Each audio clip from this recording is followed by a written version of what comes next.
it or has some challenges. But as I mentioned, this is your last session, live session. You're still going to have to do a quiz at the end of this one, and you're going to have to finish off your Safe System Assessment report if you haven't done so. I noticed that there's a couple that have been submitted already. I haven't got to marking those yet. It might be my fun weekend activity to do a bit of a Safe System Assessment marking, but looking forward to that. And remember that you will have the opportunity to resubmit if you're not happy with how you go on that. But as soon as you've successfully submitted and completed that, all your quizzes are done, we'll issue you an email of your certificate, and then we'll follow that up with a post pack with any prizes and your hard copy certificate. And Eng, you said you're apologising for spoiling my weekend plans. You've made my weekend plans, Eng. That's quite exciting. I look forward to it. He's not joking, everyone. That's serious. I do genuinely like to see people who are getting the hang of the Safe System Assessment process and putting together nice reports. It makes me happy that there's lots of people out there with the ability to do these assessments and inject that safe system thinking into many, many projects. So very exciting. Right. So Kathy, anything you'd like to cover before I jump into a few slides for this session? I think you've covered it, Ken. So yeah, just jump in and finish your quizzes. There'll be one more quiz at the end of today's session. And if you need any assistance or anything at all, please just get in touch. Yeah, actually, maybe even before I jump into any slides, I will give an opportunity if anybody has done their site inspection or is sort of looking at this Safe System Assessment and wants to ask some questions now that others might benefit from a discussion or the answers to, or anything in particular you noticed or had trouble with as you were going about it. So just open it up, giving the opportunity for a bit of discussion on that sense. So either put your hand up if you'd like, and we can unmute you and have that chat, or pop something into the chat if you'd like. All right. Megan's got a hand. Great. Good morning, guys. Good morning. How are you? Fantastic. Thanks for asking. Just got a quick one. I went on site yesterday and mine was a shared path design and a link to kind of like an overpass, bicycle, and it's like a shared path.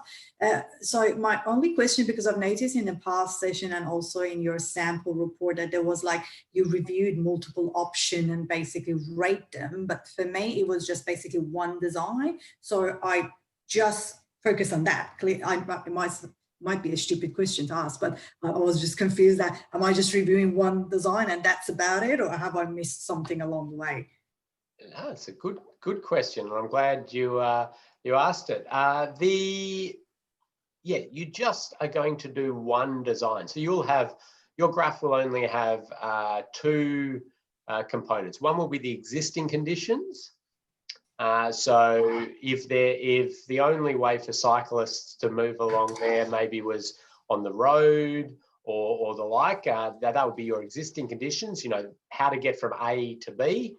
And then your design, you just do a second matrix with that, and that's it.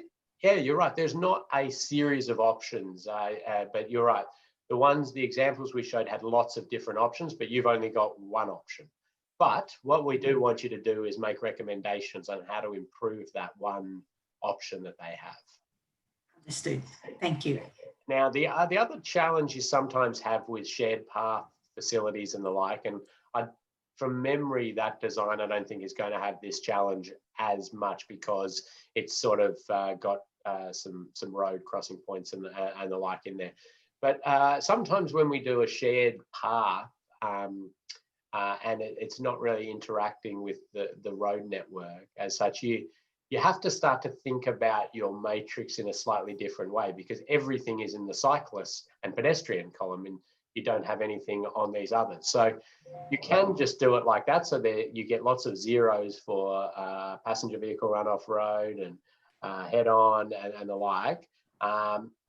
Or you can actually re-alter the matrix if you want to be focused on your dominant vehicle being a cyclist. But that's a bit more, I suppose, specific. So if anybody actually in the future goes about undertaking a safe system assessment on a dedicated off-road path facility, and it's only that, get in contact with me and I can give you some examples of how we've done that in the past to get a bit more benefit than the traditional matrix. But it won't be the case for yours, Megan. In this case, you should be fine. Fantastic. Thank you. Awesome. Thank you for putting your hand up. That's wonderful. I'm just going to drop you out there. Anybody else want to jump on and ask anything, say anything, make any comments? See a few lights flashing and things. There's one in the Q&A. Yeah. We've talked about vehicle-to-vehicle, vehicle-to-pedestrian collisions and side impacts with poles. What are the space seeds for vehicle head-on to a pole? Okay, that's another good question. And there's many crash types that we haven't had a specific look at the crash energy. And the reason for that is often that there has not been the research or the evidence to back up any form of specific safe speed intervention where we know that exponential kick up in alters. So what we have to do for those is make an engineering judgment call on it based on what we do know. So we know that the front of the vehicle is very well engineered for crash impact force, well, relatively compared to the side impact certainly. And we know that the head-on for passenger vehicle to passenger vehicle is somewhere in the 70 km/h mark, where it really exponentially kicks up in terms of severity. We know though that the power pole is going to be that single source, so we're taking from a wide area of impact to a point of impact, which means the energy gets pushed into the vehicle and into the occupant a bit more than the spread. However, if you did delve into the research on the head-ons, they're doing a frontal offset head-on crash, which is slightly offset. So it's actually a more severe crash than a direct head-on. So I would be saying somewhere in the order of 60 km/h is probably about where we'd see some serious kick up after that in terms of the front of the vehicle hitting a power pole. Now, it's probably a really good question because of the urban nature of some of these power pole issues. We see a lot of power poles in urban areas, obviously, light poles, power poles, other rigid poles. And to say that vehicles will be yawing being sliding on their side, and when they strike these, is a very high speed look at that bit of road, because that's what happens in your 100 km/h, 110, with a little bit of space, a little bit of clear zone or cleared area, gives the vehicle the ability to get that movement to yaw and to slide, and then to strike the power pole on the side, which is where that 30 km sort of impact force we were talking about, 30 or 40 for that side impact. But in these urban environments, it's not, well, some situations people can get to the side, and especially around a curve or something like that. But on these straights, we would hardly be expecting a vehicle to be yawing and sliding for significant distances. So it is more likely to be a head-on or a glancing blow onto a lot of these. So I would say around the 60 kilometres per hour for that is that general threshold. In terms of going above that would be into your, 3s and 4s. So I hope that sort of clarified it. You will find that you will get lots of different crash types that have no information on them in your safe system assessments. So you might have, I don't know, a car being struck by a train, a tram, or maybe a pedestrian being struck by a motorcyclist is the concern you have. How do you calibrate that back to where you think that level of severity of injury is with speed? Well, you do it based on what you know and some really sort of fundamental biomechanical tolerance, physics judgment calls. You know, if it's a motorcyclist hitting a pedestrian, well, you could be saying, well, it's not going to be as severe as a car hitting a pedestrian, likely, because there's less mass in the motorcycle, but there's more mass with that than there is with a cyclist. And then you've got the addition of the helmet and these sorts of things could add impact force to that pedestrian. And so you'd be trying to judge that around and say, maybe we'll go with the 30 to 40 there as the speed of the motorcycle, where we're thinking it really will go seriously bad after that. And you've got to just make those judgment calls. You can justify it a little bit in your matrix if you've made a judgment call on where you think that is. You can delve in and try to find research on some of this, but it's often very hard to find anything on some of these crashes.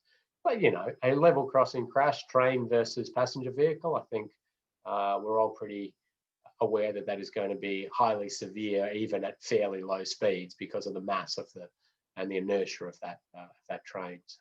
So some just logic in that. We got anything else coming in there, Kathy? Yeah, we've got a question. So in my design option, there was use of a new bike lane on path on all 4 legs of the intersection. However, for where there is a left turn lane, the bike lane is not shared, but is located in between 2 lanes of traffic. Would this actually be included to increase likelihood? And also, would this be included for only the cyclist, or would it be for intersection crashes? Okay, it's a good question. It's often I cover this a bit in the road safety audit course in terms of how you design for, well, what your options are for designing for cyclist facilities through an intersection. And we know that there are very problematic issues with the fact that a cyclist obviously traveling in the left, wanting to go straight through, and a vehicle wanting to turn left. We've got this conflict that exists there. You don't like that. So there's alternative ways to do that. Obviously, the preferred one these days, or maybe not obviously, is that Dutch style way to have the cyclist deviate out a bit into better sight lines, so the turning vehicle sees that cyclist. And for those from Melbourne, the Albert Street protected intersection, signalised intersection, is a great example of sort of how that theory plays out. The ways that it has been treated in the past have been sort of a few, and some of them have been to keep the cyclist in their cycle lane on the left, and some have been to try to do the conflict point, so the point where the cyclist has to cross, or the vehicle has to cross into their left turn lane, and the cyclist into the straight lane at an earlier point back from the intersection, to try to stagger the conflict points, I suppose. But what, as the comments pointed out, what that does is it sort of leaves the cyclist stuck in the middle lane, and if they want to turn left, they're then in this odd spot. So that option has some positives, but a lot of downside as well. So it would certainly be a cyclist's likelihood factor. So it's not an intersection one because that's the passenger vehicle to passenger vehicle crash outcomes. And unless you believe that this line marking configuration will somehow increase the vehicle to vehicle intersection crashes, it's really focused on the likelihood of the cyclist being struck at some point.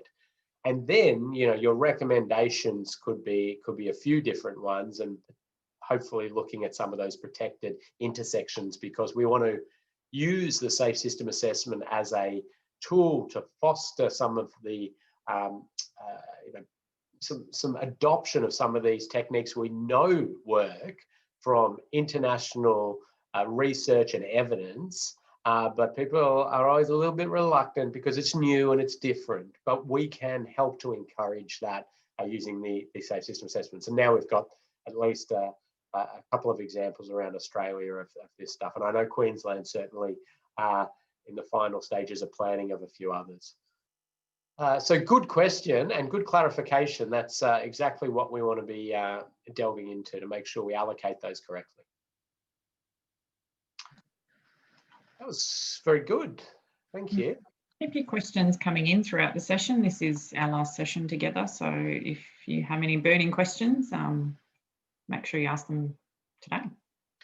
Yeah, absolutely, Kathy. And as, we have actually allocated time within this session for general discussion about any issue that we've, you know, anything we've covered in all of the modules, any other issues that we haven't covered that you would like a bit of commentary on, or some things that you've identified out there that you think you know, others would benefit from that knowledge. So please do that.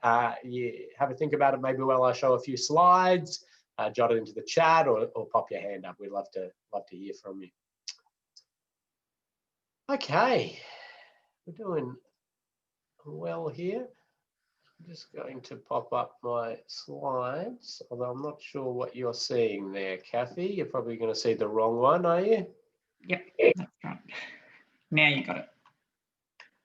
Are you seeing the correct one? Yep. Oh, do you see my mouse on it? Yes. Oh, yeah. The joys of technology, right?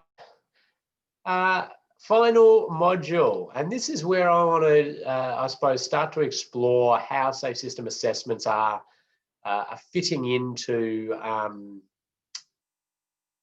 suppose, policy within different jurisdictions, how local governments might think about safe system assessments within the work they do, and a few other things. So what I want to cover is the benefits of safe system assessments and show you a bit of the research that's been done to show some of that benefit.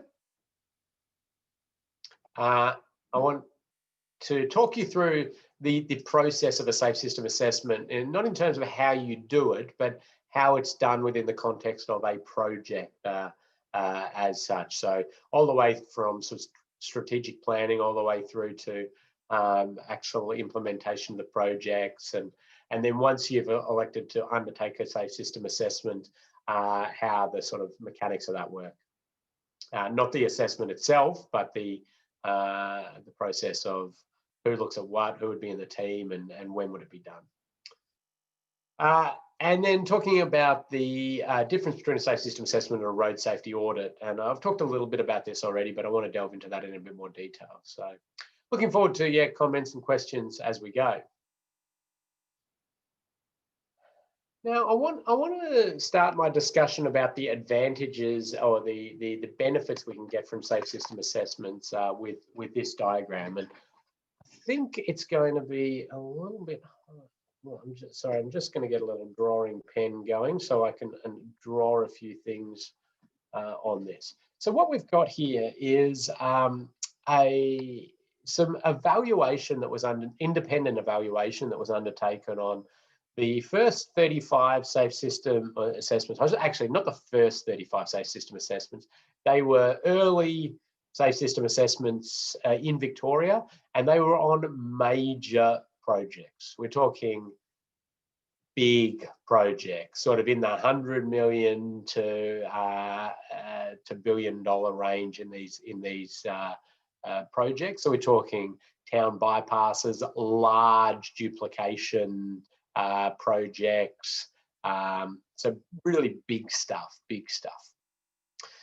And what this evaluation was, it basically used a crash prediction model to estimate fatal serious injury crashes under different scenarios for a 20-year period from now.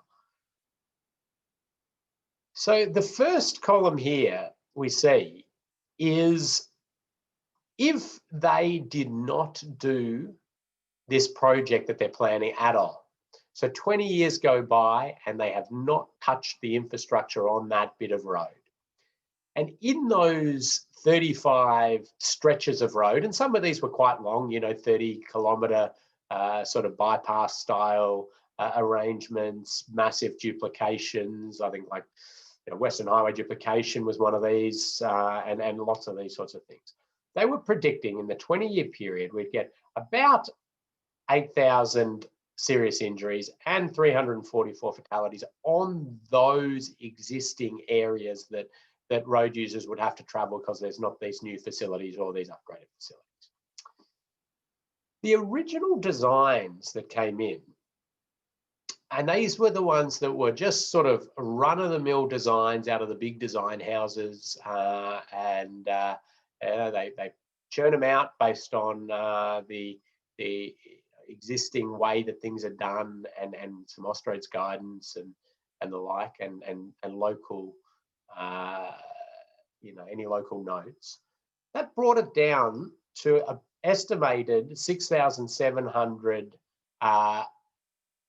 serious injuries and 286 fatalities over the 20-year period.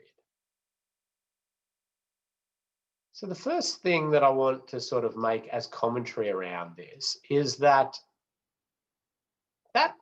is a road safety benefit. What they were planning across these, averaged out, was going to improve road safety. There's no doubt about that. The safe system assessment was then done on this original design, which I should note, every one of these original designs had been subject to a road safety audit. The audit had, they made some alterations based on the road safety audit. So this is what they were sort of happy to push forward through their business case and their approval process. The safe system assessment was done and then identified a series of different recommendations. And then the evaluators made a few judgment calls on what they decided was high safe system alignment. Now, majority of these were the top few things that the safe system assessors had recommended in terms of alterations, but occasionally they'd leave out one due to one reason or another. They believed it was not practical for cost reasons or the like, but the majority of them were just the primary treatments that the safe system assessor had put forward, plus some supporting ones. And we see there that drops down to 3,800 serious injuries, 167 fatalities in the 20-year period under this prediction model. So the first thing I sort of say about that is, what's going on here? This is a high safe system alignment. This is us, suggesting all these wonderful things. Why have we still got this residual trauma? What's going on there? Well, that, I suppose, is the acknowledgement in one sense that the infrastructure, changing your infrastructure can only do so much. And thinking about things at an individual site level can only do so much. And we need these big vehicle technology changes, improvements. We need the behaviour, the enforcement, and all of these other wider features at a statewide level to be, getting involved. Because these are the things that the infrastructure can't change at the moment. We don't know how to address these with infrastructure. these residual crashes. And this is taking into account humans being humans to a degree. And so when you delve into a bit of detail about, well, what's left? I mean, we're providing some pretty awesome treatments in this high safe system alignment, continuous barrier systems, some grade separation, some roundabouts and things like that, with pedestrian facilities and the like. So why have we still got this? Well, the answer is that we have extreme driving behavior. We have motorcyclists, which are a challenge in there. We have some intentional violation of different rules and the like. And so the prediction model sort of accounting for some of this extreme sort of behavior, which our infrastructure at this stage is not, I suppose, able to cater for. Now, this is where we're hoping vehicle interventions and technology and enforcement and a wide raft of other things are injecting in. Some safe system assessments are able to push some of that into the project, but a lot of it is really a statewide, national, or that being said, international alterations and changes we need to make. But this to me acknowledges that we've got a few things to do in other elements of the system. In fact, we've got a lot to do in other elements of the system. And us in the infrastructure space, we've got a lot to do in terms of innovation and trying to create new ways to manage, operate, design the road network to try to, bring it even further down here, right? So that's that. So that's one thing that stands out to me. The gap between here and here, to me, is what's possible with our infrastructure. That's big. We can do a huge amount still, more than what we're getting run of the mill out of design houses and just standard designers. We can push them and we can get a huge amount. And if we're willing to get all this and take it all on, massive gains. This one here is what was actually adopted in the project going forward and committed to. And we see it goes up a little bit from that high system to 5,300 serious injuries, 227 fatalities. So what I say then with this one is the difference between that and that, so that change is sort of these on the ground issues. And they could be cost, they could be political acceptance, community acceptance. They could be cultural issues within the project team for not wanting to do something different, being concerned about things, whatever it is like that. And I think we need to work on that in other ways. So we need to lobby for the appropriate funding. We need to provide better systems and platforms for innovation and for people to take new things on and adopt them. We need to convince the community on a few things. Maybe there's a lower speed limit in there at one point or another that wasn't taken out by the assessors because it was considered not practical, but we need to push on it. So we've got work to do in that space as well. But I suppose the one that we've got here, this one, between this line, the original design out of the design house, and where they've accepted and said, yeah, we can do it, we can do all of that. That is the immediate benefit of a safe system assessment. It's the process that we go through to give them this, to assess it, to provide recommendations for them to consider that and adopt it. That is the benefit immediately. And nobody's done a specific costing of the slight differences and then I suppose, benefit cost ratio or value of that. But nonetheless, we know that's going to make us have lots less serious injuries and fatalities, and it was able to be done, and that's a really good thing. Some of these alterations actually saved the project money, and that was associated with less land take in some situations because continuous barriers were going in and they weren't trying to provide these big, massive cleared areas where they had to purchase farmers' land, remove trees, provide the native vegetation offsets, and go through all of that challenge. Because the whole road envelope came down, the cross section of the road significantly narrowed, and they got a cheaper outcome that saved more lives. So that's pretty exciting. There were some of them that had added dollars to the project, but they seem to be able to accept that and incorporate that as part of the project. So I think that that's a very interesting little insight into what this tool in its own right can do. And I thought it's especially interesting to me when people say, I like to show this graph when they say, yeah, safe system assessments. I mean, we do road safety audits. We've done all our safety stuff. We're not getting any more safety out of it. I'm like, well, these all had road safety audits. So that's how much extra safety you're getting out of by just following this different process. Anyway, that's, yeah, I'll leave that there for a second and see if there's anybody who's got any questions or comments around that. I think it tells a good story. It was only for 35 projects. There's probably for 35 safe system assessments, massive projects. There's probably been thousands done now, so we could do a much more comprehensive study, no doubt, but it's pretty good. Any questions come in at this stage, Kathy? No, we're all good at the moment. Thank you, Ken.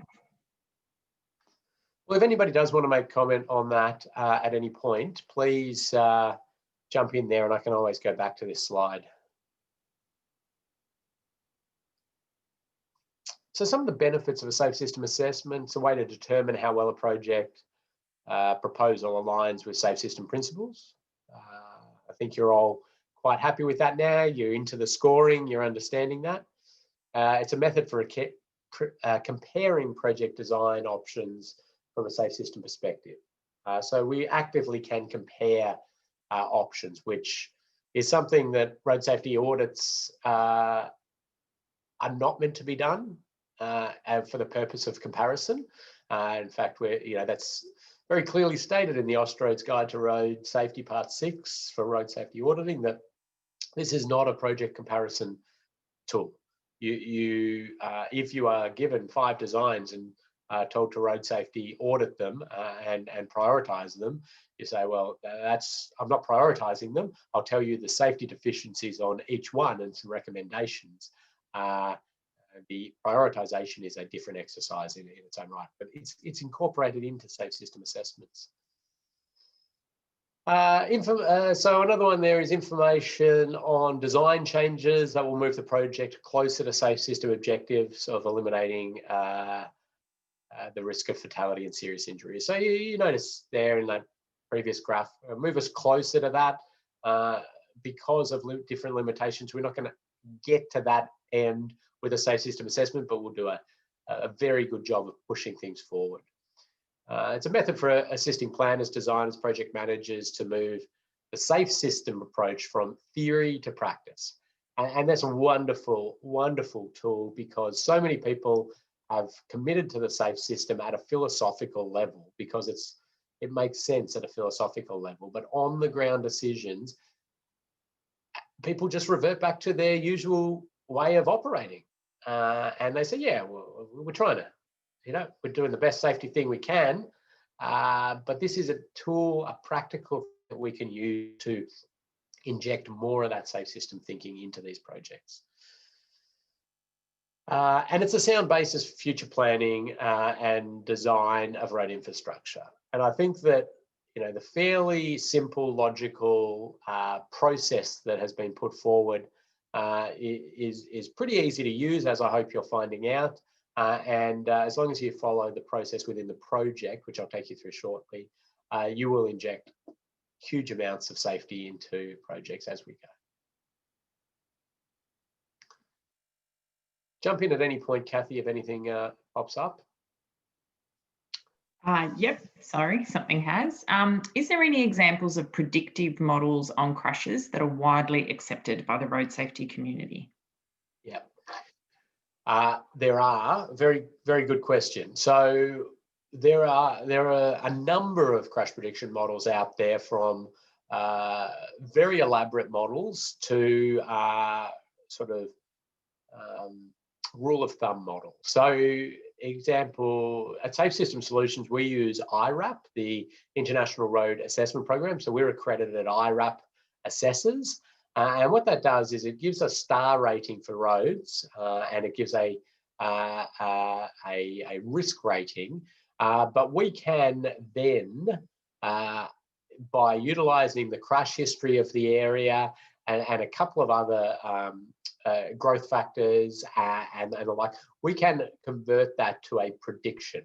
Now, IRAP has around 70 variables that are put in terms of the infrastructure, and it requires some engineering judgment and some specific knowledge around road safety engineering and the like. But it is a internationally recognised crash prediction model or risk assessment model with the ability to turn that into crash prediction and crash benefit model. So we can use that on designs or existing roads, and we do a bit of that.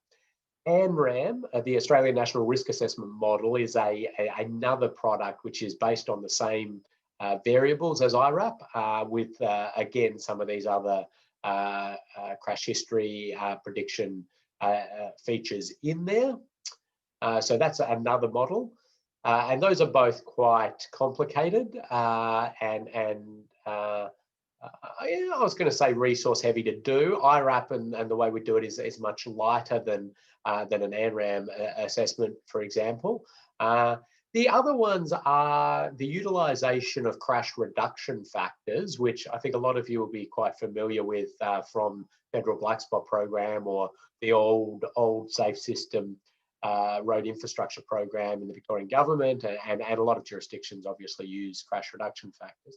So utilisation of crash reduction factors, crash history to give you a prediction of future crash history, and then volumes, increases in volume. So we would tend to call this I suppose, lesser accuracy way of doing it. However, in the right hands, with people with experience, that is another legitimate way to do crash prediction.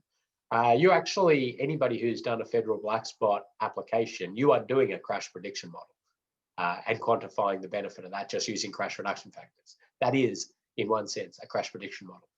It's just that there's more elaborate tools available these days. So I'm happy to chat to anybody who's got a particular interest in that and show you some of the techniques used, and certainly show you how we would go about star rating a road and then predicting fatal and serious injuries from that, if anybody has a particular interest. Okay, Safe System Assessment Process Guidance. Okay, I've got here sort of the steps in developing a project, from concept, you've come up with an idea, all the way through to opening it to traffic, new project coming. The Safe System Assessment is best done at these early stages, concept, draft. Now you might call these other things within your project. You might call them feasibility and planning and these sorts of things. But these early stages is where the Safe System Assessment is giving us best value. Once you're into the detailed designs, and certainly in construction and pre-opening, post-opening, and even, well, existing conditions, I'd sometimes say Safe System Assessment. So, but certainly in these stages, your road safety audit process, as you've been doing for 20 years, some of you, is the right tool and the best tool to continue to use in these circumstances. So road safety audits are not trying to replace, safe system assessment is not trying to replace road safety audits or say that they're bad in any way. It's simply saying that this is a better tool to serve us at these early stages, and the audit is best placed here. And so what we'll find, and I'll say this shortly, is the Victorian government has said safe system assessment should be done at this early stage, and road safety audits thereafter. So that's the sort of directive of these projects. Part of the reason for, there's a number of reasons for this, but these road safety audits,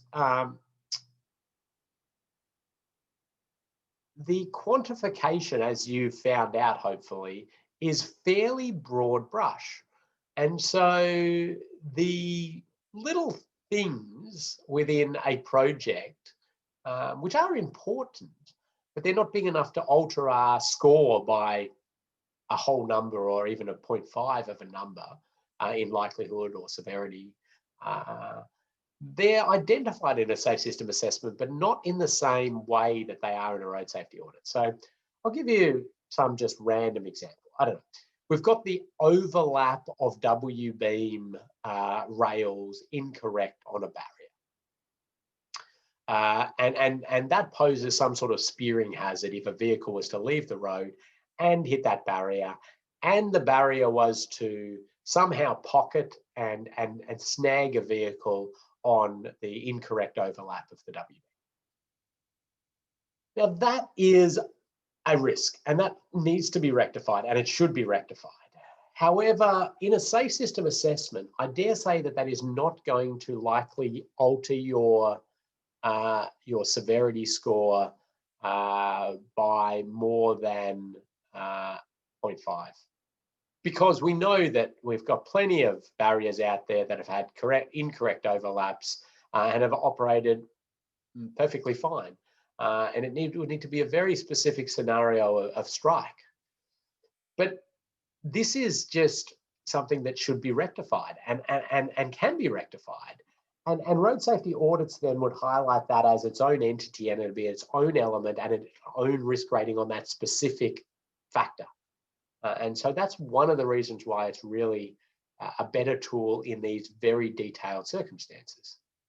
And certainly we've had people insist on a safe system assessment at the detailed design stage of a project, despite our recommendations to do a road safety audit instead, but they've said no, some policy says we have to do a safe system assessment. Or let me talk to the policy owner, and I need to get them a little bit straight on what's going on here. And then, of course, the safe system assessment comes through, and in the their detailed design, we've reviewed 500 A3 pages of detailed design for a duplication, and we come back and say your intersection forms are going to increase risk, and we suggest major alterations to your intersection form. And what do you think happens? Well, they don't change anything. They were expecting the little things like the overlap of the barriers being picked up, not actually fundamentally questioning their whole project.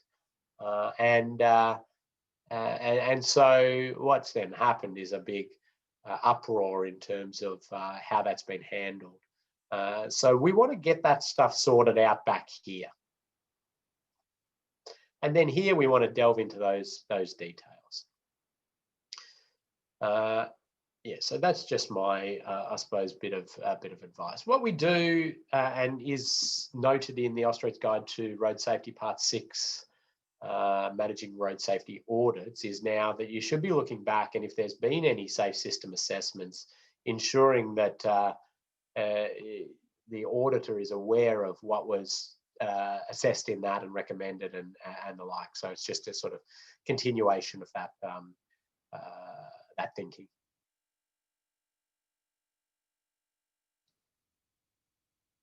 Now this table might be a little bit out of date now, because we've progressed a little bit since I put this together probably 3 years ago, I think. And it's been put into a number of VicRoads documents and the like. So I've used it as it is, and I can talk to it a little bit, but it's just trying to show some slight differences between road safety audits and safe system assessments. We see there that a road safety audit and a safe system assessment both identify issues that impact on the likelihood of crashes. Absolutely. The severity is done very clearly and cleanly within a safe system assessment, and it's sort of sometimes done within a road safety audit. It's certainly one of the risk, the ways you work out your risk in a road safety audit.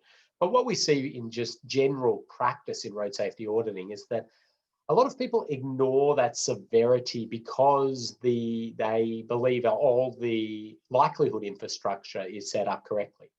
And my very just classic, vivid example of this is the signalised intersection on an 80km/h road. And the road safety audits, and I've got mountains of them, never even mention the severity of the crash when somebody runs the red light.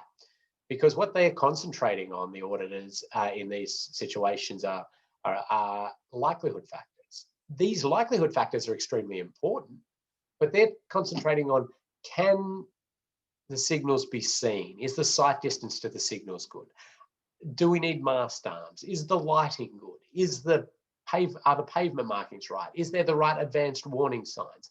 Is there any see-through effect?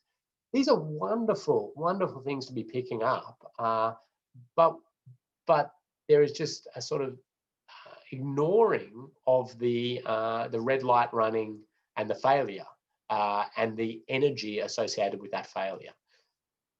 So a lot of audits do pick up severity factors associated with different crashes as well. So that's okay, but that sort of combination of failure and breaking road rules and the like, a lot of the time isn't picked up. And exposure really isn't drawn out in its own entity and its own categorization in a road safety audit the way it is in a safe system assessment. It's somehow embedded in likelihood in a very murky way, where you're working out the chances of a crash happening based on the likelihood factors and the exposure factors all bulked together. Provides recommendations that improve road safety outcomes. Well, they both do that, absolutely. And they both consider all road users. So we're in a good position there. Focuses on fatal and serious injury only. So the safe system assessment is really honed in on that high-end severity crashes. The road safety audit will also look a lot at the other injury crashes as well, minor bingles and the like. And that can often be an advantage as well. Truth be told, this is probably not an actual cross here for a safe system assessment, because often we do put in the minor things as well. Sometimes we just note them, but investigate safer vehicles, very rarely done within a road safety audit. And it's one of the qualitative questions in a full safe system assessment. Investigate safer people. Sometimes, I'd say auditors sometimes are considering intoxicated pedestrians and these different factors. Presence of school kids and different behaviour of school kids and the like. Investigate impacts on maintenance. Again, sometimes, you're putting barrier close to the road. How's maintenance going to happen? Sometimes auditors are picking these sorts of things up. But these are very sort of clear questions in a safe system assessment. Post-crash care. Well, that's really very much more a safe system assessment consideration. Thinking about the crash and then how emergency services are going to get to injured parties and extract them and all of that. I don't think I've ever seen a road safety audit pick that sort of stuff up. Recommendations to redesign the project if required. Again, auditors aren't there to redesign and fundamentally, they're there to point out issues and let the project team sort of make their consideration of how they want to manage the risk. The Safe System Assessment has a better facility to inject some of that thinking. And encourages innovative designs to improve harm minimisation. Probably a little harsh to put across there. That could be a half tick, but certainly a Safe System Assessment does a good job there. So a Safe System Assessment can be used at a program level as well. Oh, didn't circle that very well. Program level. So you could, in theory, take your whole, I don't know, shoulder sealing program and do a Safe System Assessment across the board rather than just at every individual site. And certainly, again, a road safety audit will be a useless tool for something at that nature. You can do a whole community, a Safe System Assessment of a mining site, a remote community. And you know, it'll consider not only the infrastructure, but the vehicles, the fleet that they're using, the education and training that they might have in how to use these different things, and then the post-crash care and their emergency services. So it can be a very holistic tool if you want it to be. The reality is most of the time we use it in a very narrow sense, but it's got that scalability. So the process to do a Safe System Assessment has been lined up very closely to the process of doing a road safety audit in order to make us all comfortable, but it's also a fairly trusted and well accepted and proven way of doing things. So first thing you do is determine your type of Safe System Assessment, being a full or a rapid. And I'll tell you the difference between those in the next couple of slides. So this is almost like the road safety audit equivalent of deciding which stage of road safety audit you're doing, but full or a rapid, and the client is making that decision, or whoever's owning the project owner, the project sponsor, the designer. The team selected, so there's a bit of guidance, at least in the Victorian and South Australian guidelines, on the leader of the Safe System Assessment team being independent from the project, but there is more scope for being less, I suppose, independent in a Safe System Assessment than a road safety audit. And certainly team members can have some involvement in the project. Commencement meeting, and this is really where everybody gets together and starts talking about the project. And this may happen over the phone or the like, but it's where the context and understanding the project and everything is built up. And we talked about those different prompt questions, which are standard questions out of the Australian Safe System Assessment Framework. These are where you put those and ask them, what's the volume?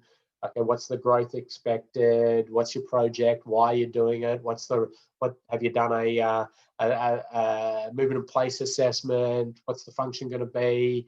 And you know, really delve into gathering that rich context of the project before you get into assessing.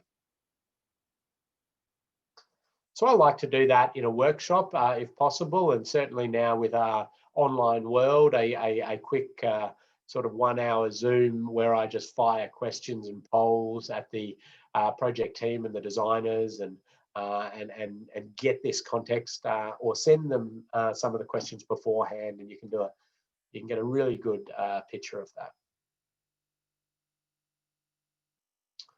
Then you inspect the site, and this is still part of a Safe System Assessment. It can be removed in a rapid Safe System Assessment under different circumstances. But we get out there, we look at the site, and I think we are pretty adamant in this training course that you must visit the site. And the reason for that is that the temptation to just use Street View and aerial photos and you've got look at the site. But I think most of you who do get out on site know the value of seeing how it operates, just being there to understand, well, that's actually a desire line. That makes me want to cross the road here. Or, oh, okay, I'm seeing people are making this weird movement. And I really encourage this in road safety auditing as well as Safe System Assessments, is to get there, to stand back, to just, you know, observe how things operate, not jumping straight into the standards and the guidelines and anything like that. Just observe, just relax, just watch it for a while, see how things go. And it really opens up some great thinking about this sort of real use of that area rather than theoretical use or things that you're predicting and imagining. I mean, I love, like, this is personal preference, but you know, standing out there in my high vis vest, maybe with the team and looking at the clipboard or something like that, and inevitably somebody comes running up to you to ask what you're doing or and give you their opinion on something. And sometimes I say, oh no, we're just having a look at the intersection. Can you tell me anything about it? And, you know, they know a huge amount about that intersection and its history and what goes on and where people move and drive and the like. Obviously, you've got to be very sensitive to any client that you're working for or anything like that, and certainly not sharing plans unless perhaps they were public. But yeah, you're not there to do the community consultation or anything like that. But in some circumstances, I've found them you know, very rich sources of information on how that intersection operates, or what its challenges are, or what, you know, crazy things people do because they want to get from A to B, and that's just how they're going to do it. So you then complete the matrix, which some of you are well into at the moment, some of you have done, and I'm pretty confident you're getting your head around that. And we've provided you with a worked example, and we've provided you with a template. So you've got lots there. And if you're doing these in the future and you go, oh, I'd love to see an example of a motorway safe system assessment, feel free to get in contact. We've done hundreds and hundreds of these things on different road environments. So we'll no doubt have one that doesn't have confidentiality issues, and we can probably provide you with examples so you can at least just get an idea of how others are doing these things. Then you consider the other elements of a safe system with those qualitative questions that are in the assessment framework, which I haven't got you to do as part of the assignment, but certainly if you're asked to do a full safe system assessment, you need to answer those. But if you follow the Victorian government templates, you'll see it's in there, and you're going to have to answer these. You identify any treatments that can improve safe system alignment, and you present those categorized. You write up the report, and then the client, so in red I've got the client's duties. So whoever's received that report is then required to start to respond to those and make commitments to alterations, or explain why they can't do some of these recommendations. A bit like a road safety audit, it's not the assessor's responsibility to approve any of that or even get that back or check that these things have happened. It's over to the client. I mean, it's a piece of advice, it's a report, but that's an important step that clients should be ensuring that they're doing. The project managers, the designers, the road authorities, the developer, or whoever it is that you've done this assessment for. And then, you know, changes are made in the designs and the project, and they're incorporated, and things happen. If there is no intention to do any alterations at all, then the safe system assessment is probably not going to be huge value. It might give you a report that says what you're doing slightly aligns better with safe system principles, but we want it to be a continual push and improvement. I'll pause there, Kathy, and see if anybody has questions at this stage. We don't have any questions at this stage, so I think you're right to carry on, but I will chip in if any do come through. Wonderful.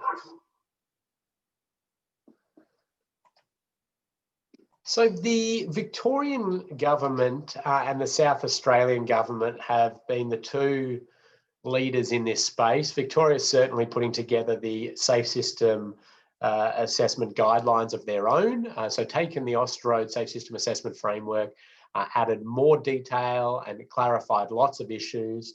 and produced their own guidelines, which we provided you a copy of. They've then produced these template reports, so industry has a consistent output and everybody's on the same page. And I think that was a wonderful step. There is the temptation to just slap up a matrix and hand that in, and certainly that there's a lot more to it than that. So that template is good. And I've got one for rapid and for full safe system assessments. And this is all available on the VicRoads website, which no doubt at some point is going to change to a Department of Transport website, but it's still a VicRoads website.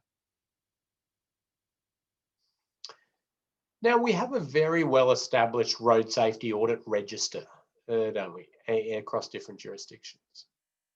I should say on this before I jump to the registers that Queensland has made some very big commitments to safe system assessments in their policy, and so they're going to obviously be going full steam ahead with safe system assessments. New Zealand, the same, is quite encouraged by it. So we're seeing a lot of jurisdictions jumping on board. New South Wales has been a little sluggish in getting going with them, but the first handful have been put into Transport for New South Wales projects and received really well. And I kind of feel New South Wales, with all its might, will no doubt jump the rest of the country very quickly in safe system assessments with the amount that will be done and the vigour in which they will be done. So looking forward to that as well. So I think your skills and your knowledge around this is going to set you up beautifully to be helping to inject safe system thinking across Australia and New Zealand, and even, you know, other parts of the world are quite interested in it. I was interested to see the UK want to know a lot more about how this is being done. So the register of safe system assessors as such is not quite like the road safety audit register in Victoria or across Australia for that matter. There is a list provided, and I'll just show you the list and then I'll come back to this.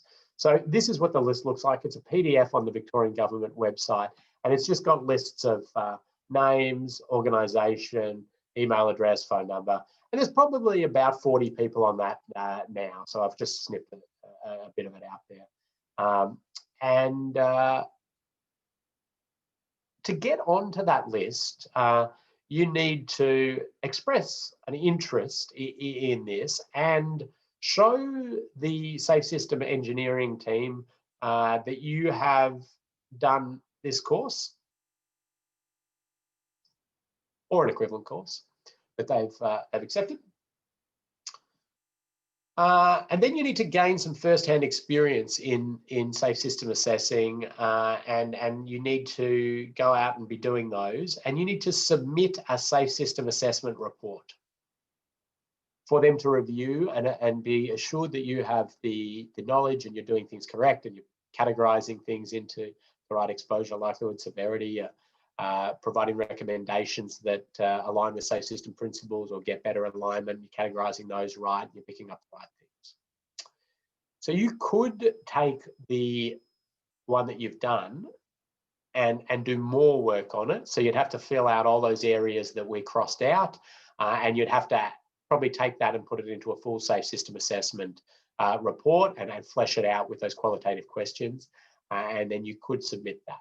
Or you could try to pick a project or talk to your colleagues or the like if you're in a council or in VicRoads or government and say, oh, you know, we'd like to do a safe system assessment on this aspect, so let's get that going. And then you can submit that. And then you'll be put on this register of recommended safe system assessors. So that you notice it's some interesting wording, register of recommended safe system assessors. I'm not saying they're accredited or anything like that, but so a little bit of interesting language. But this is actually far more competency-based than the road safety audit register of accredited road safety auditors, because that one doesn't actually check any competency levels and require you to submit a report as such. It's just a requirement to have done an approved, accepted course, and that's it.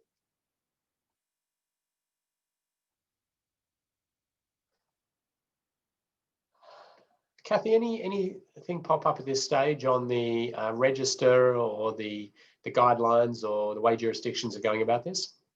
Yeah, we've got a comment from Praneev in Queensland, which he says that safe system assessment is now required, a required document for all targeted road safety projects that are happening in Queensland now. Yeah, so that was in the road safety policy for TMR, and it's certainly something that is required in that program. What I am saying to the Queenslanders in there, the Michael Gillies and Simon Harrisons of the world in there, is that you need to get into those other projects. Like the safety program has a focus on safety. Get it into your congestion easing program, get it into your major projects, get it into the public transport projects. Like these ones where safety improvements is not their focus. You know, they've got other objectives which are trumping safety, and those are the ones where this sort of assessment is going to give much bigger value. I think it's great to do it in the safety one, and the nature of any new safety tool like this is that the first adopters are the safety programs and the safety people, because they have that commitment already. But our job in all these areas is to make this part of all those other projects. And that's where I think Victoria and South Australia have done a really good job in saying this is mandated for any government investment in transport infrastructure, road infrastructure, over certain values, and I'll show you those shortly. And so that's good policy, and I think the Queenslanders are primed nicely now to be able to do that once we get a good pool of safe system assessors in Queensland. So it's exciting times, I think, for Queensland, and as I said, I think New South Wales will be following close behind and then overtaking.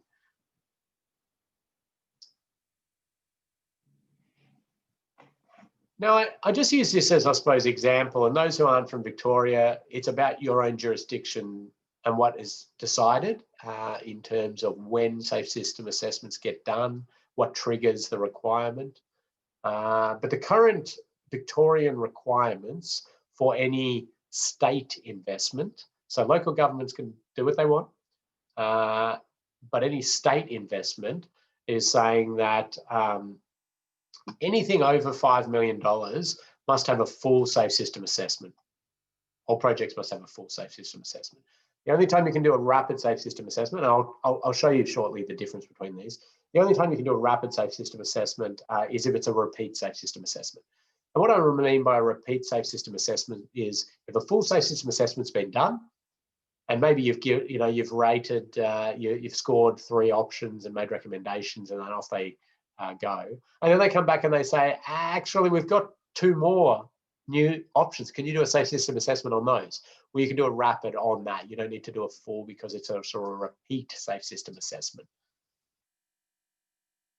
Between 2 million and 5 million, full safe system assessment for complex projects, projects with significant risk of serious injury or anything innovative.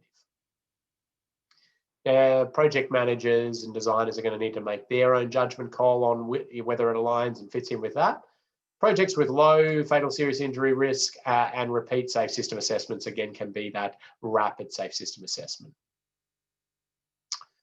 Less than $2 million, rapid safe system assessments, where it's determined that a formal assessment is required, and the onus is on the project there, if they elect not to do a safe system assessment, is to prove, so when a safe system assessment is not undertaken, documentation of how the project has considered safe system alignment shall be provided within the Regional Review Committee report, design report, and other suitable records. So it's basically saying, we've got a commitment to safe system in everything. It's over to you if you want to do it some other way, but this is a tool available. Now, I personally like this. I do like this because you may have something that it doesn't quite make sense to do a safe system assessment on, but it is a big cost. You know, well, if it's massive cost, then obviously you're going to be doing safe system assessment. But I don't know. Maybe you're doing delineation upgrades along a route or something like that, or across many routes in a specific thing. I don't know, replacing cams with old cams with new retroreflective cams or something like that. But you're doing this across your whole region. Well, you know, is a safe system assessment quite appropriate because of that multifaceted approach to it and the like? Probably not. And you know, I think you could prepare something else documented, quite short, that would show, you know, what this program is about. It's going to just slightly address the likelihood of crashes. We know it's not doing anything for severity. We know it's you know, there's a whole lot of other issues out there and the like, but that's all that this program is. And so I don't want safe system assessments ever to be that red tape that, you know, just people are annoyed with, and it's a tick the box and get it over and done with, and, you know, because we will see them degrade to people not seeing the value of them. So I do like that clause, and I encourage them to be used in the right place.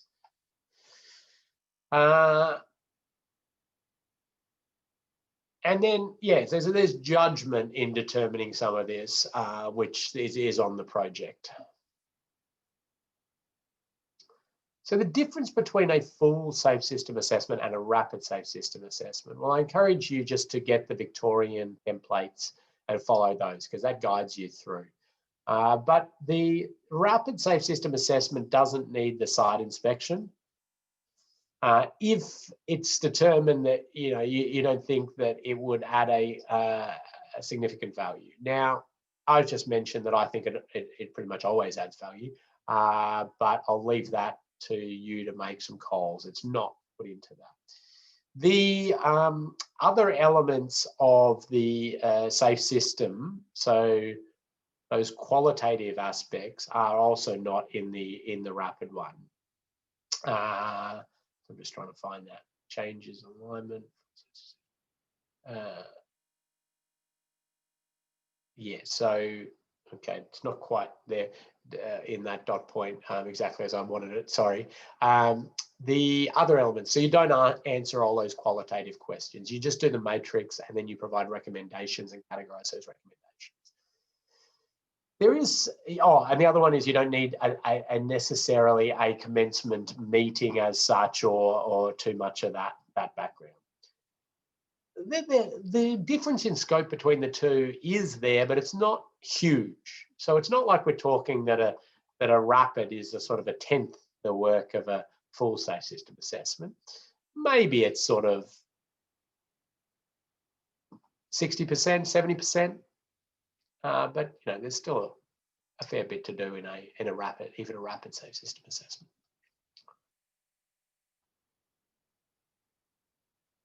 Okay, so we've got you know, up to 45 minutes left, but we're not going to necessarily use that. But what I've done in the next section is to provide a whole lot of different road environments.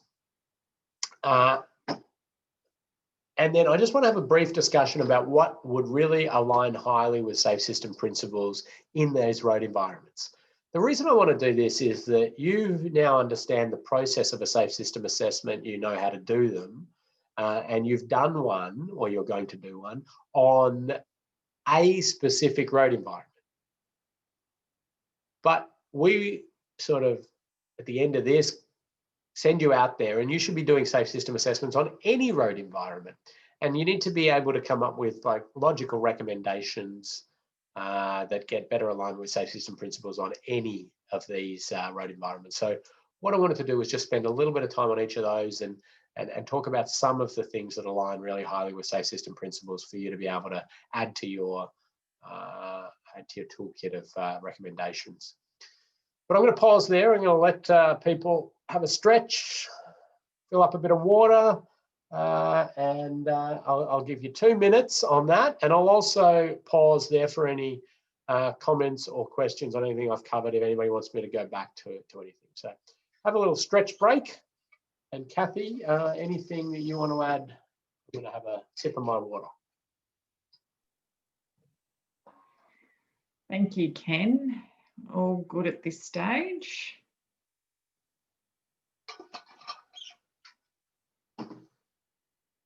Okay, that's good.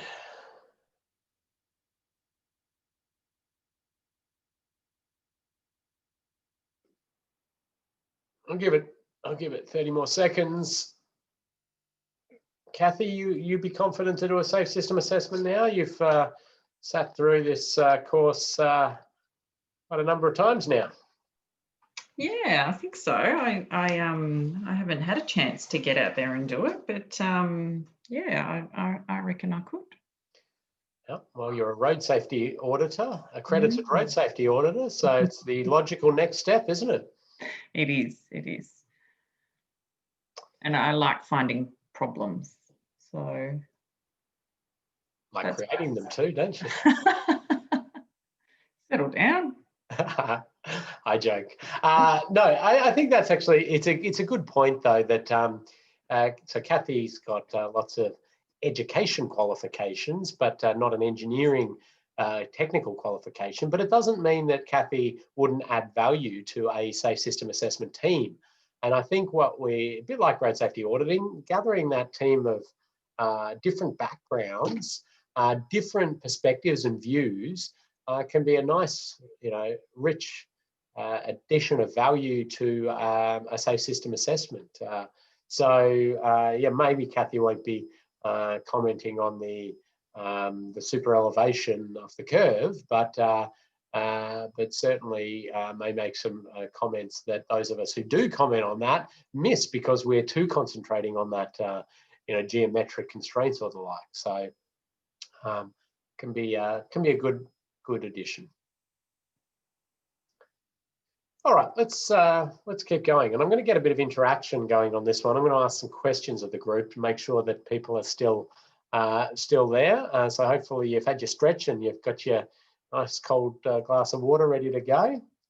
The road environments I just want to briefly cover are the residential environment, shopping strips, mixed-use arterials, low-volume rural roads, high-volume rural roads, high-volume outer suburban arterials, major urban freeways, major rural highways.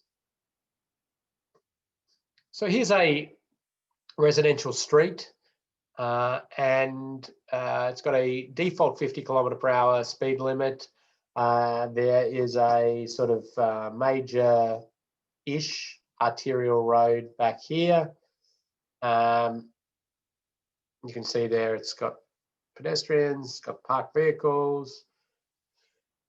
What I'm going to ask now is people just jot in, a little like we did that other exercise, what could be altered here in the road environment to get higher alignment with safe system principles?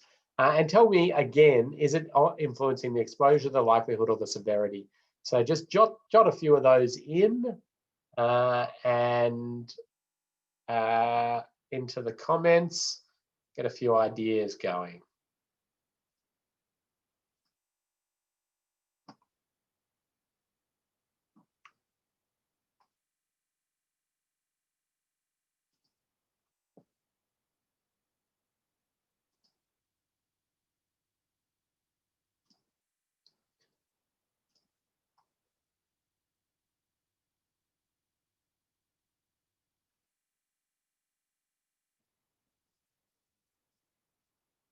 So remember to write in whether it impacts on the exposure, the likelihood, or the severity. I'm seeing some good answers coming in. I'd just like to have those, yes, just E, an L, or a S will be fine. Exposure, likelihood, or severity.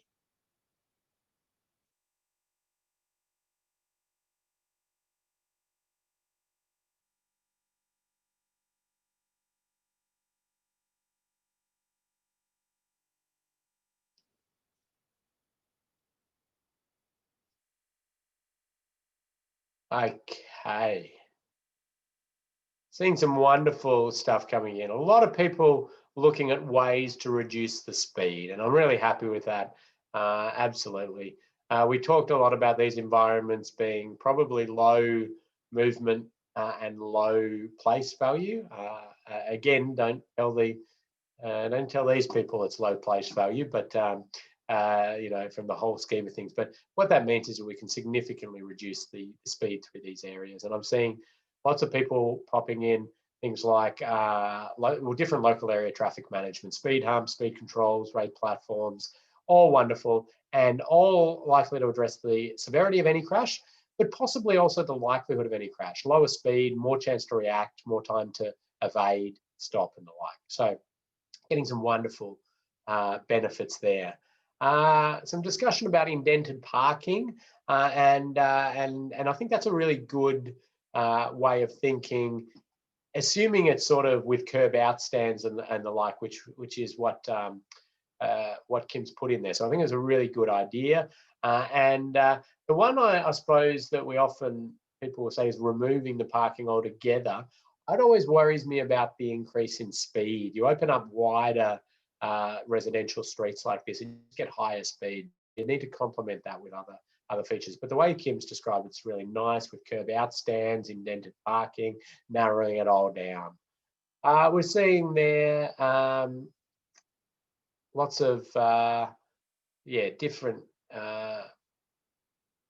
things, all really about the speed. And I think you're all onto a winner with that. The one I suppose I'd like to see is people questioning whether that can actually be closed off and we could alter the exposure in these sorts of environments. Obviously, you need to know the full context of this and the network and what's going on. But first and foremost, see if you can eliminate exposure or reduce exposure significantly. I mean, is this actually required, or are there better ways to go which provide safer intersections and lower the risk in these areas?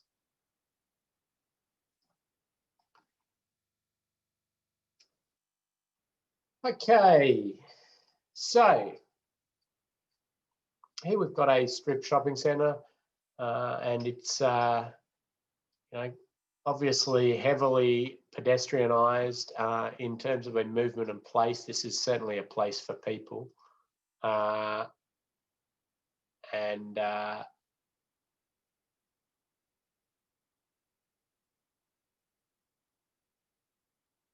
sorry, I should have said for that previous one, actually, Wade did put limit the vehicle access and exposure, so it was exactly onto the same thinking I had. Sorry, that was, I missed that in the Q&A, sorry.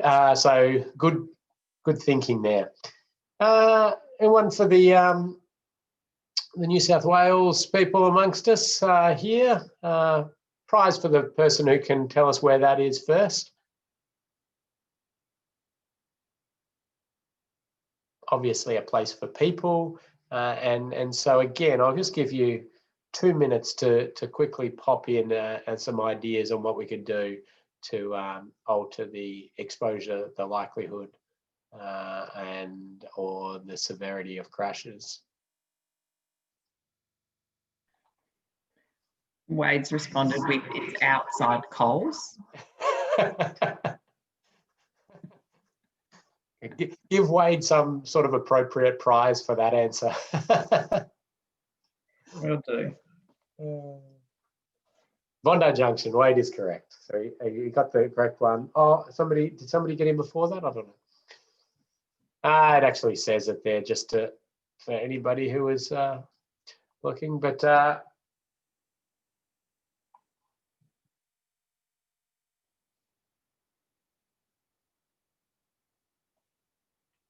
yeah, this is good. I'm really liking some of the ideas that are coming in,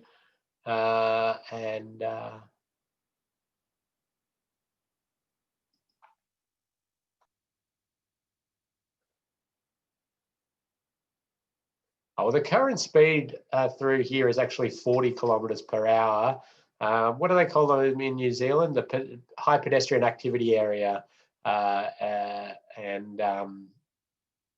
So I was seeing some people.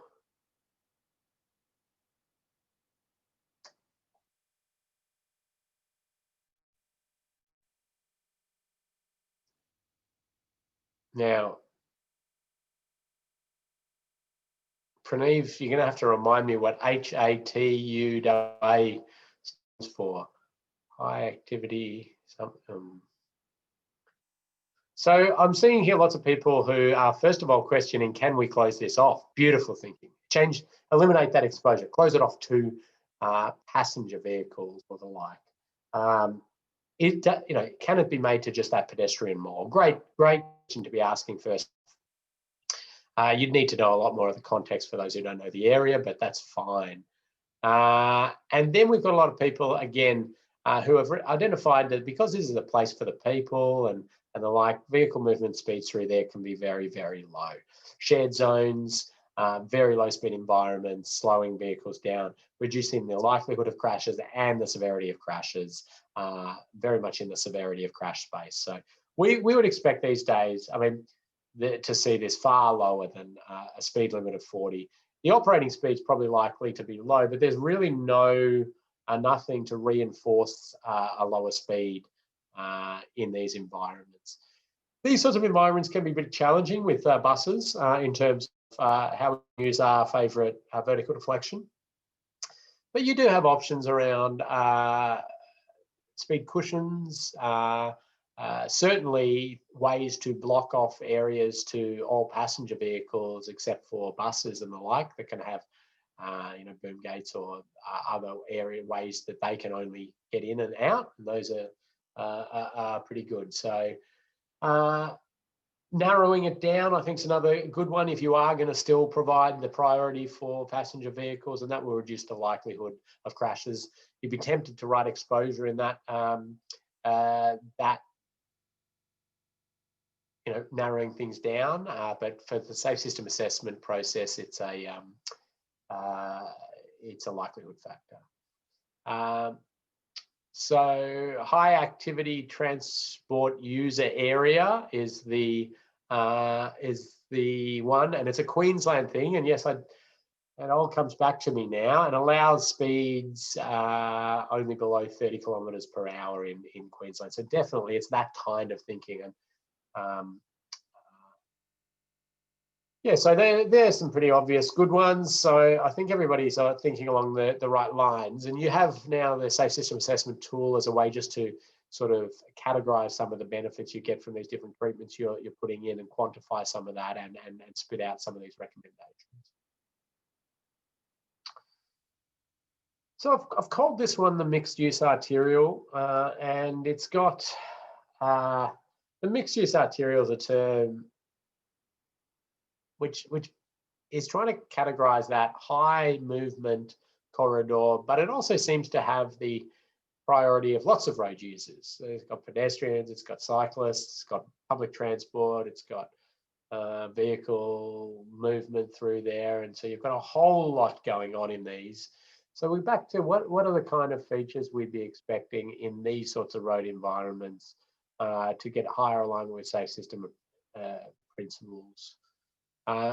Commonly in the movement place categorization in that vibrant streets, priorities all in the place and the movement, so that doesn't help you a huge amount.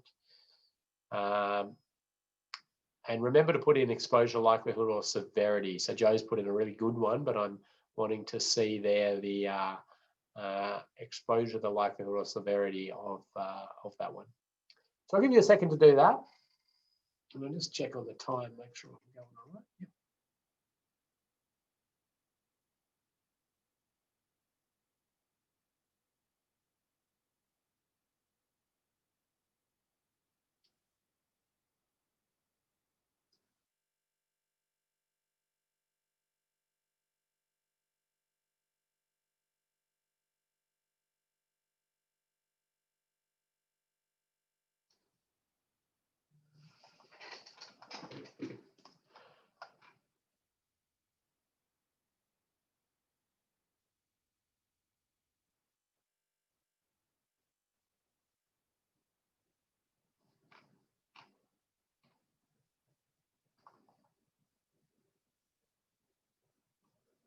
Remember to put in exposure likelihood or severity. And I think when we started this course together, I said you'll be sick of me saying exposure, likelihood, and severity by the end. So I hope I've got you to that point. But it is really helpful in that the process that we go through to categorize these and think about each of those.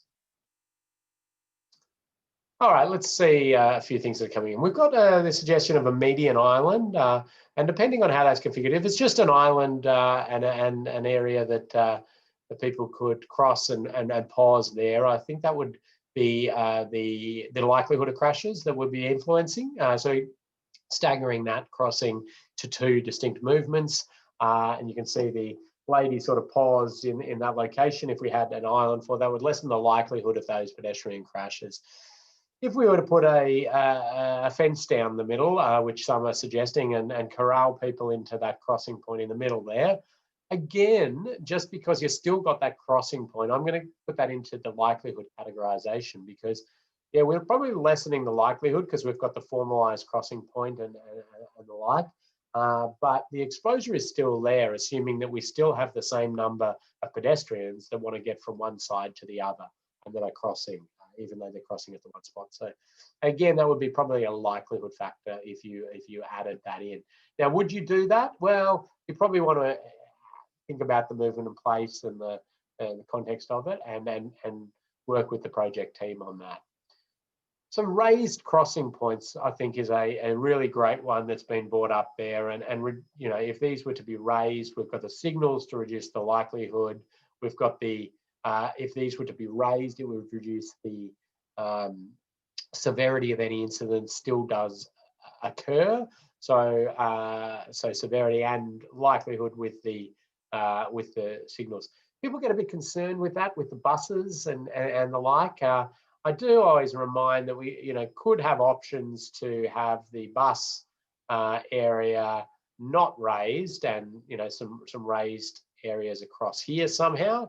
Obviously, you need a bit of design work to be done there, but this is quite that nice facility in that sense that's been provided there. You got some, you know, loading zones and things you need to work through and deal with, but that could be some really nice ways to align better with safe system principles.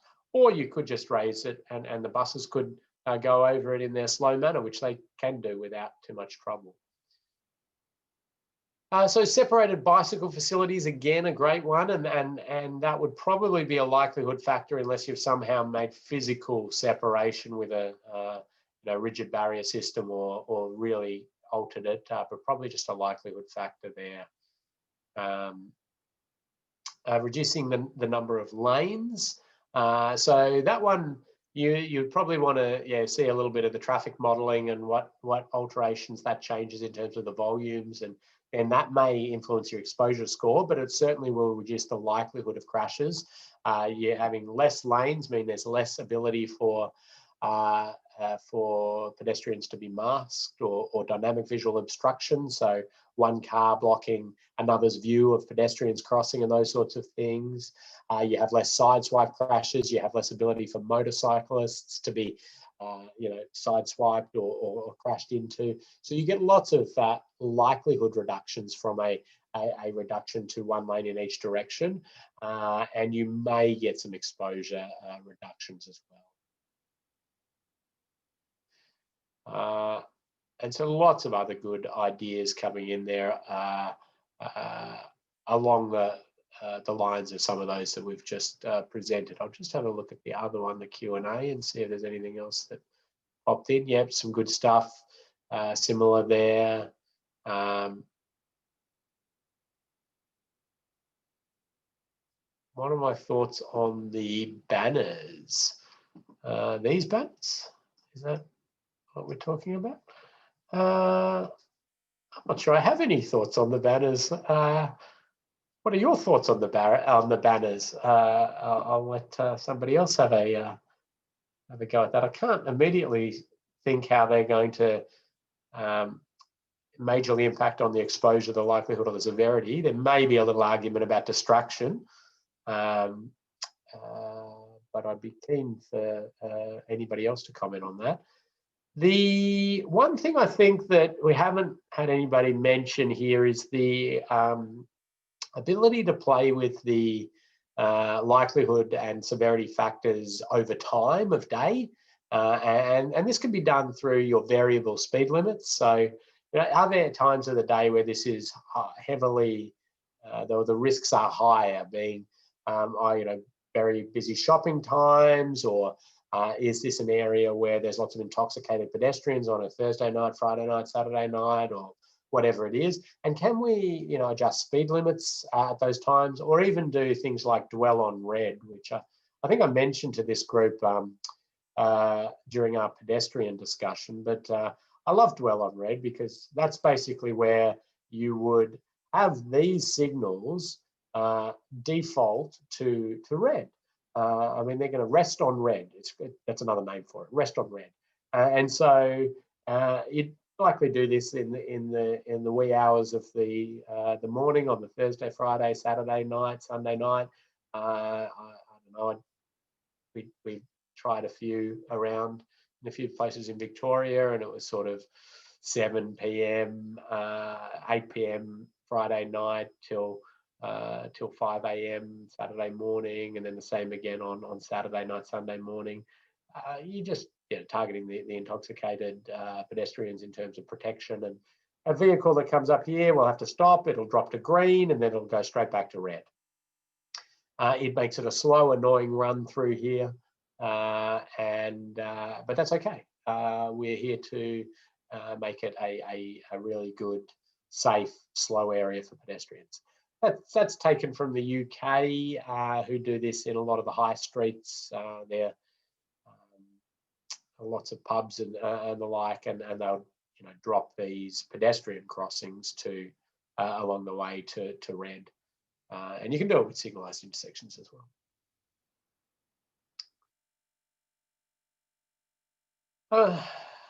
I'm going to move through this one, I suppose. I'm sorry, I'm just reading one here.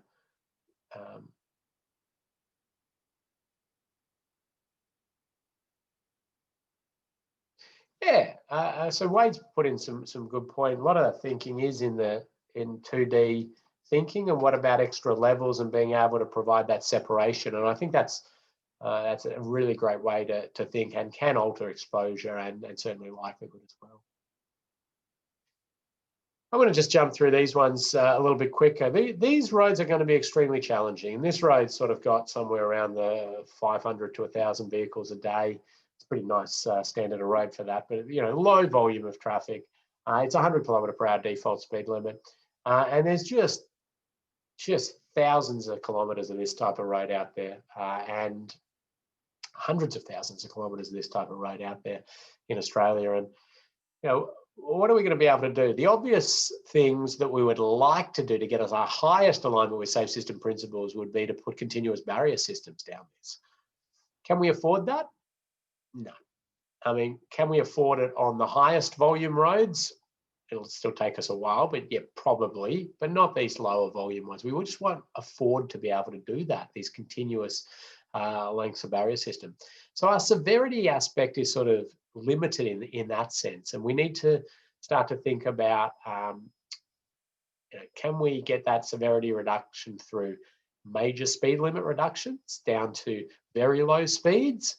Well, we know at the moment that's pretty unacceptable to the community in a lot of these environments. I think with some strategic, crafty thinking around how we engage with the community and talk to them about speed, we may be able to bring some of these down to an 80 km/h, but we're really going to struggle beyond that.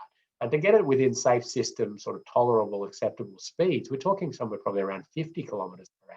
Just unacceptable for the community in the majority of these road environments.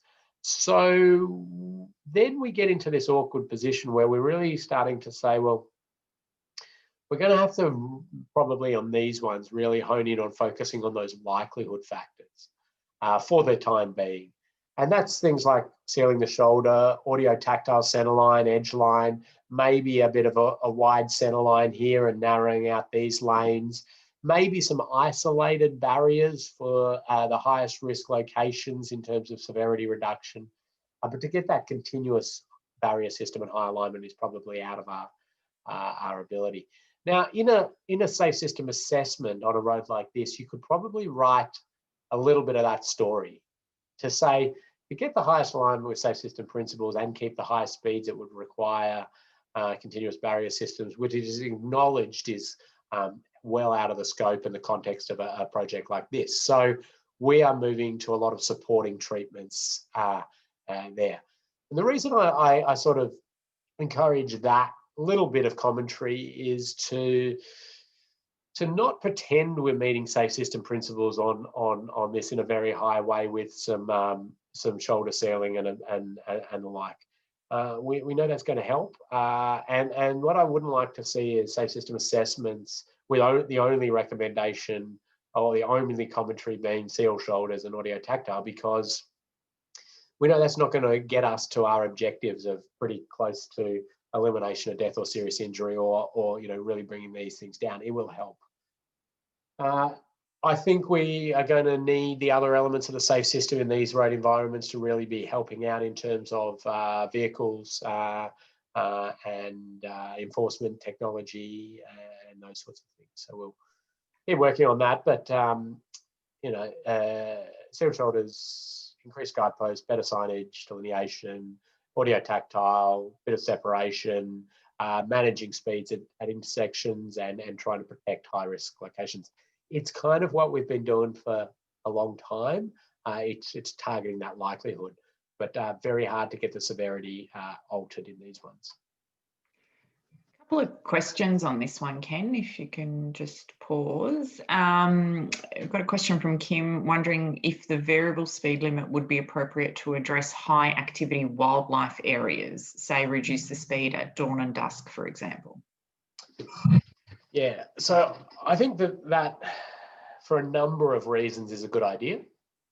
I sort of have a strategic vision of speed management where we start with these roads in reducing the speed at specific times, and it is associated with wildlife and night.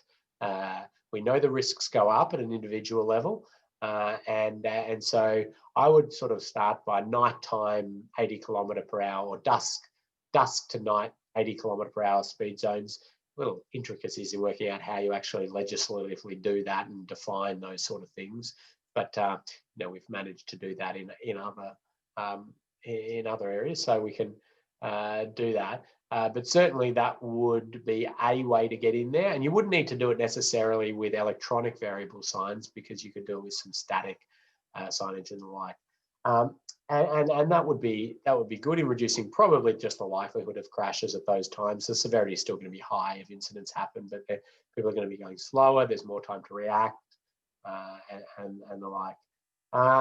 Certainly, some nice bits of technology coming around on wildlife sort of sensors and sound things to alert, to sort of scare wildlife from coming onto the road or as vehicles are approaching. A bit of the ITS stuff. So that's been some good advances. But yeah, the speed's probably a good way to go in those situations. Sorry, before you move on again, any suggestions to actually achieve lower speeds on these roads? Yeah, this is an area where I think we will struggle from just our infrastructure perspective. The narrowing of the lane a little bit. I think we've always just tried to provide that 3.5 metre lane, which is generous, and it has some advantages, but certainly narrowing down the lanes will give you a little bit of that operational reduction. So that can be a benefit. You also get that ability to provide that some wide centerline perspective. The real win, though, will be in a point-to-point speed camera sense, in a mobile point-to-point. We have that technology available where the police can just set up at one end and the other of these roads their equipment, or the enforcement authority, and just get average speed time of vehicles through these sorts of things, and be roaming around the state doing that. New South Wales is the only jurisdiction in Australia that doesn't do point-to-point for passenger vehicles. They only do it for heavy vehicles, and that's a major, I suppose, talking point in the safety community for New South Wales. It's a bit crazy.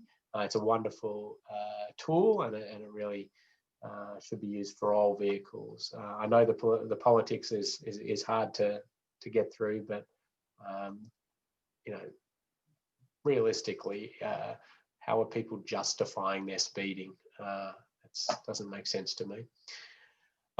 So mobile point-to-point is where things are progressing, and there's a few jurisdictions who have got some plans in the work for the ability to do that, and that's right. I mean, that'll give us the ability to at least try to bring operational speeds on these sorts of roads down to closer to the speed limit.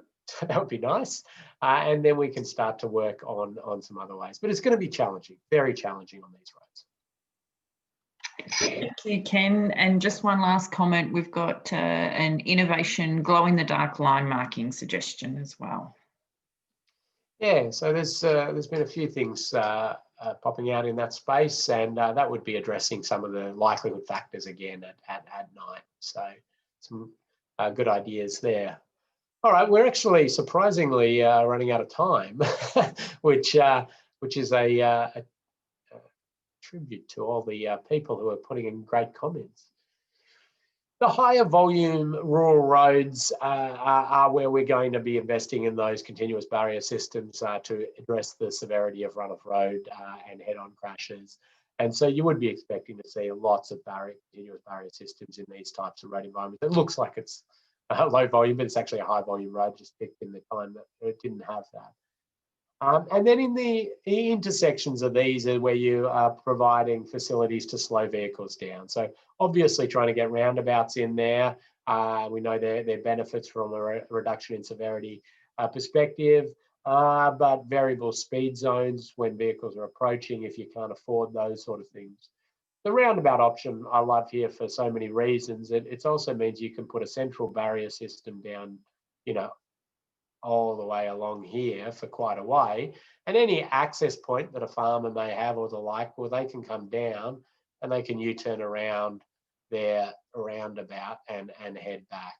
Now you've got to, you know, again, do lots of design thinking around that, and how far can you make people travel the wrong direction and things, but it provides just win-win in a whole lot of ways. The major mixed-use arterials, we need to really be looking at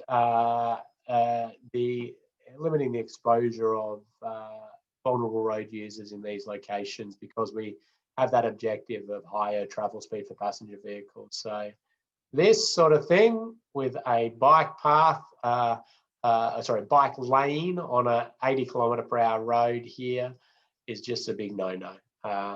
And we know that that's going to do a little bit of a reduction in the likelihood of cyclist crashes, do nothing for severity, and it doesn't align very well with safe system principles. So we're going to have completely separated facilities for cyclists. And this is where we're starting to actively limit pedestrian activity, trying to ensure it doesn't move into that place if we're trying to keep it with high vehicle speeds. But the intersections themselves, we're trying to address the speed of vehicles through there, through raised platforms or other methods to reduce the severity of crashes at conflict points, assuming we've done everything well in terms of the likelihood with fully controlled right turns, good lighting, line marking, and the like. And motorways are an interesting beast, and often thought about quite differently. And we've got some really good exposure reductions already with vulnerable road users, banning cyclists and pedestrians and the like. And they operate fairly well. They've got their full containment. We have often rigid barrier systems, which aren't the best for occupant protection, but are often struck at fairly mild angles. It would be nice to improve the outcomes by more flexible barrier systems, but there's operational challenges with that, and there's danger of large vehicles breaching more flexible barriers and having issues, and the maintenance implications of minor strikes and the like. So some challenges there, but really these sorts of environments operate really quite well in terms of alignment with safe system principles while they're free flowing. And while they're completely stuffed, as in they're congested, they also operate pretty well because the speeds are so low. It's as the freeway breaks down, we get flow breakdown. It causes issues in terms of big increase in the likelihood, and we've got the speed for the severity to be quite bad as well. So the real leaps and advances in these are the managed motorways and ramp metering, variable speed zones, lane controls in terms of which lanes, and if issues happen, you manage the freeway as it breaks down. So sort of say, hold the hand of the freeway as it breaks down. So you actively reduce speed limits before it breaks down, because you know from traffic flow theory and your sensors, just as it's getting up to those volumes and headways and those sorts of things, and you start to actively reduce speed before any of these congestion shock waves come through. You also then are able to manage incidents, and a lot of the safe system assessments on these sorts of roads have identified pedestrians actually coming out quite high in the scoring, so high risk. And that's because of vehicle breakdown. It's because of people getting out of taxis, intoxicated. I don't know what they're doing, throwing up or urinating or whatever.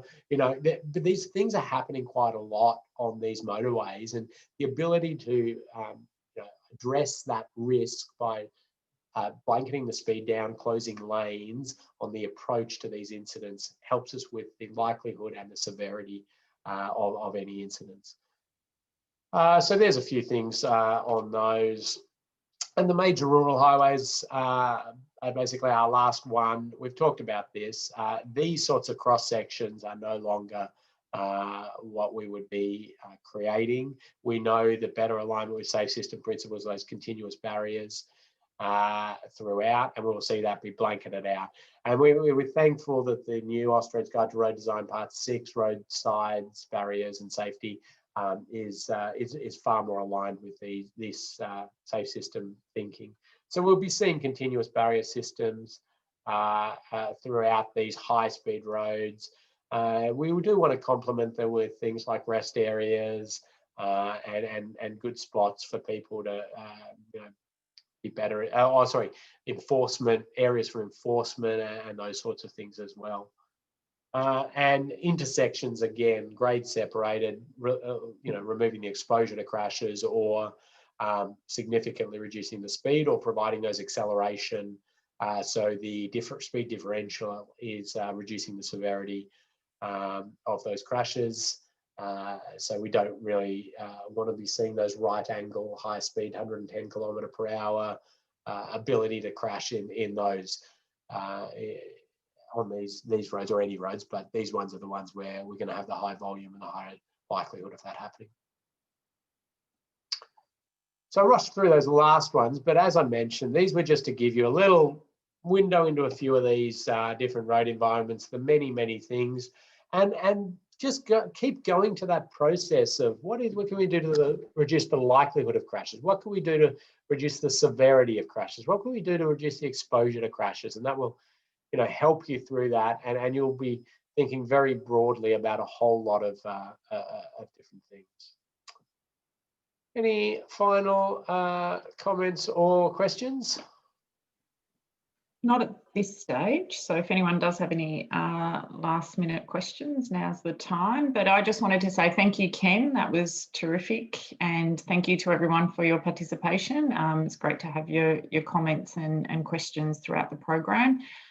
You're all doing a terrific job with your quizzes and everything else. So there's only one more to go, and just get your safe system assessment in within the next week or so. Ken will probably spend another evening or a weekend marking those, which he's mentioned he loves to do. And then I'll get you your certificates out shortly after that as well. So yeah, thanks to everybody. I think that we need an army of people who are highly alerted to safe system principles and their application, and I really compliment you all on taking this step.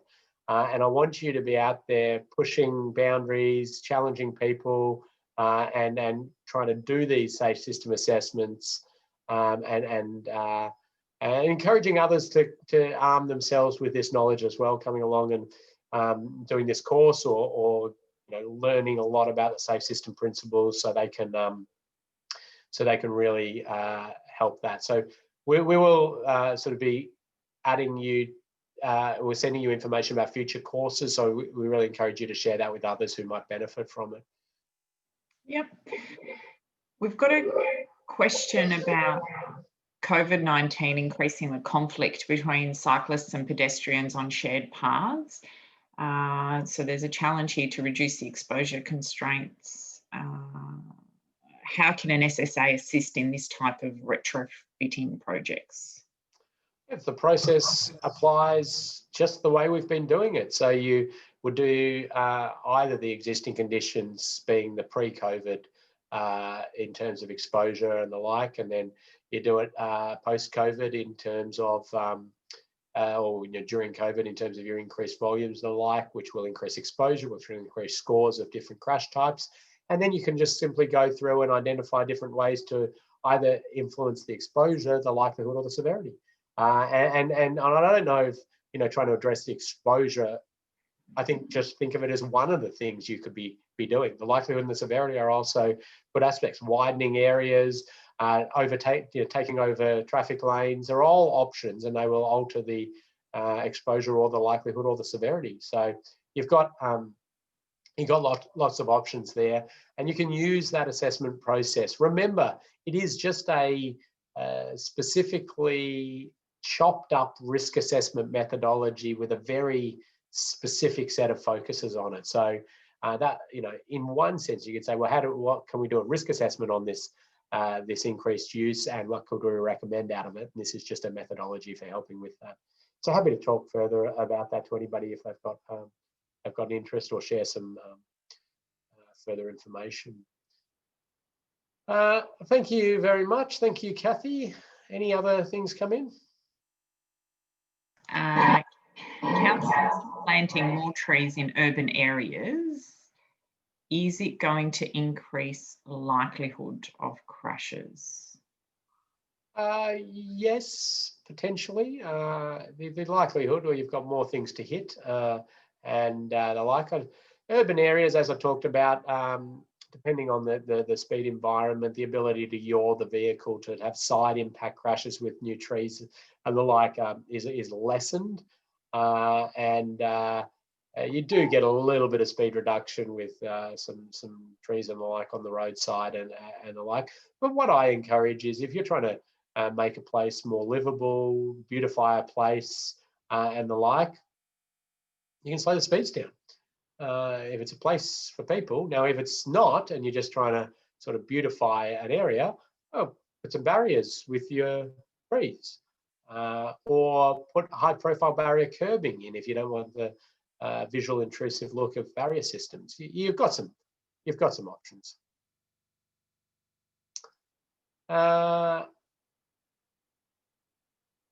Okay.